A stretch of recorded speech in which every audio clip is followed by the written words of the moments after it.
Hello hello सबैजनालाई नमस्कार अनि सबैजनालाई हेलो नमस्कार अनि वेलकम टु न्यू भिडियो है भलाग हैन न्यू भिडियोमा चाहिँ आज चाहिँ हामी यता लमजुङ जिल्लाको कोलासत्थर गाउँपालिका वडा नम्बर 4 मा भन्ने भुजुङ गाउँमा छौँ हामी। यहाँ माथि सर्क भुजुङ हेर्न सक्नुहुन्छ, तपाईहरु पनि हेर्नुहुन्छ।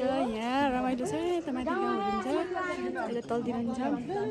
हामी चाहिँ 4जना भएर आएको। यहाँ चाहिँ रमाइलो मान्छेहरु घुम्न आइरहनु भएको छ।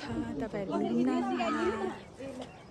कति नम्बरको होमस्टे भनेको थियो यार 11 हेलो गरमै हेलो लजाम अब सुन्दा सबैजनालाई वेलकम पनि छ। आज चाहिँ म नयाँ एउटा छोटो नयाँ भिडियो लिएर तपाईहरुको सामु आएको छु। कृपया कस्तो छ सबैजनाले स्वीकार गरिदिनु होला।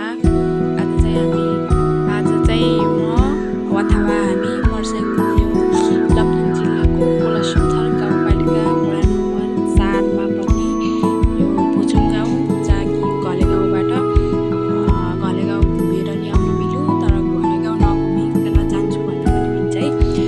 त्यहाँभन्दा तल्लोपट्टि पर्ने यो भुजुङ गाउँमा छौँ जहाँ के अरे गुरुङ बस्तीहरू पनि धेरै छ। यो ठाउँ हो अनि हामी चाहिँ 7जना 6जनाको ग्रुप भएर गएको थियौँ। बास बस्टरी जानुभयो भने रमाइलो ठाउँ हो। अनि हामी चाहिँ बिहान अलि चाँडै गएर चाहिँ दिउँसो फर्किसकेको थियौँ। गाउँ जाँदाखेरि सुरु भएर रमाइलो छ, राम्रो छ। तपाईहरुले यता कतै हुनुहुन्छ भने गाउँलाई भिजिट गर्न सक्नुहुन्छ। अनि घलेगाउँलाई सकेर भुजुङ गाउँ जान सक्नुहुन्छ। भुजुङ गाउँमा बास बसेर घलेगाउँ जान पनि सक्नुहुन्छ। अनि हामी चाहिँ गाउँहरू घुम्दै छौँ। हामी चाहिँ बिहान गएर फर्स्ट आवरमा गएर गाउँहरू घुमेर रमाइलो गरेर बेलुका हामी फर्किने हिसाबमा गएको। हामी चाहिँ त्यहाँ गएर तपाईहरु बास बस्नका लागि बास होमस्टेहरू छ। अनि त्यसपछि रमाइलो गर्न पाउनुहुन्छ। बिहान गएर अनि बेलुका फर्किनु भन्नलाई त्यस्तो छ। अब यता नजिक हुनुहुन्छ बास बस्न भ्याउनु भने पनि त्यहाँ गएर घुमेर टाइम मिल्छ मिलाएर जानुभयो भने हामी चाहिँ मेरो युट्युब च्यानललाई सब्स्क्राइब गरिदिनु छौँ। फर्कियौँ अनि त्यसपछि रमाइलो नि भयो। गाउँ ठुलो छ, रमाइलो छ। एकदम रमाइलो सम्पर्क नम्बर भन्दिउँ क्या। हामी चाहिँ खाना खानका लागि होमस्टे 11 मा चाहिँ हाम्रो परेको थियो, तर हामी तल पुछारमा घुम्दै गएको थियौँ। होमस्टे 11 चाहिँ माथि रहेछ। हामीलाई घरहरू खोज्दा होमस्टे खोज्दाखेरि अलि केही टाइम लाग्यो।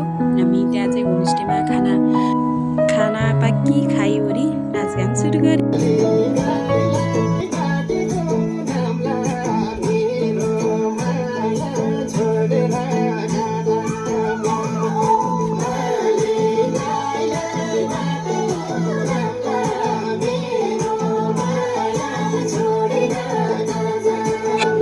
त्यसमा बिसरी नि टमेटो गऱ्यौँ।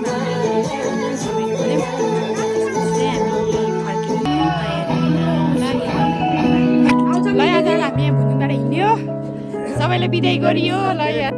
बिहान गएर अनि दिउँसभरि हामी त्यहाँ घुम्यौँ। हामी लगभग 10 बजीतिर हामी त्यहाँ पुगेको थियौँ होइन। 10 बजे पुगे पनि टाइम धेरै थियो। हामी रमाइलो खाना खाइवरी गाउँहरू घुम्दै रमाइलो गऱ्यौँ। सबै सक्यो, तर बेलुका बास बस्न गएको झन् रमाइलो हुन्थ्यो भन्ने जस्तो लागेको थियो, तर टाइम मिलेन। कति जाँदाखेरि टाइम मिलाएर बास बस्ने जानुपर्छ। तपाईँहरू हुनुहुन्छ यता कतै हुनुहुन्छ भने भुजुङ गाउँ भिजिट गर्न सक्नुहुन्छ। सागभर बास बसेर जान सक्नुहुन्छ। रमाइलो छ।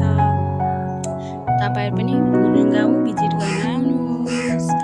अझै थोरै हामीले हिँडेको बेलुका सकेर हिँडेको चाहिँ थोरै भिडियो राखेको छु। हामी त्यहाँबाट फर्क्यौँ, भुजुङहरूले बाई बाई गऱ्यौँ। बाई, धन्यवाद। मैले चाहिँ थोरै मेरो भोइसमा चाहिँ यो भिडियो राखेको छु। कस्तो हुन्छ कस्तो लाग्छ सुझाव सल्लाह दिनु होला। धन्यवाद।